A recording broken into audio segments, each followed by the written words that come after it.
महाराष्ट्र नवनिर्माण सेनेचे अध्यक्ष राज ठाकरे पुन्हा परप्रांतीयांवर बरसलेत। राज ठाकरे यांनी दक्षिण मध्य मुंबई मतदारसंघातल्या लालबाग या मराठी बहुल भागात प्रचार सभा घेतली। यावेळी राज ठाकरे यांनी परप्रांतीयांना मारहाण करण्याची धमकीही दिली आहे।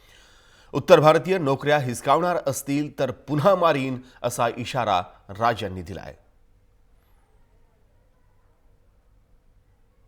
माझ्या महाराष्ट्रातल्या मराठी मुलांच्या तोंडचा घास जर ते पळवणार असतील आणि तशाच जर गोष्टी इथे महाराष्ट्रामध्ये वाढीला लागणार असतील परत मारी।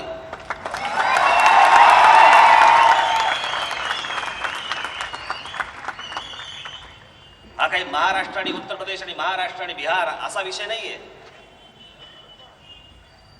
पण ज्या प्रकारे हे इकडे येतात आणि आल्यानंतर ज्या प्रकारचे मतदारसंघ उभे करतात, यांचं ज्या प्रकारचं राजकारण इकडे सुरू आहे, माझा विरोध त्याला होता, माझा विरोध त्याला राहणार। एखादा माणूस कुठेतरी काम करायला आला, पण शेवटी या महाराष्ट्रामधल्या अनेक मराठी मुलांच्या हाताला काम नाहीये। आज मला अनेक अशी तरुण मुलं येऊन भेटत असतात, बोलत असतात माझ्याशी आणि सांगत असतात, मी त्याच्या चेहऱ्यावरती बघतो, चेहऱ्यावरती दिसतं, अनेक मुली येऊन भेटतात, सांगत असतात की नोकरी नाही।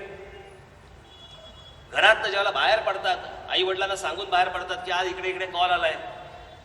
जेव्हा तिकडे इंटरव्ह्यू साठी जातात त्याला कळतं की कोणतरी बाहेरून भरून घेतलेले आहेत माणसं। हे ओझं आम्ही का सहन करायचं? आणि हा विचार दिल्लीच्या कानात घालायचा कोणी?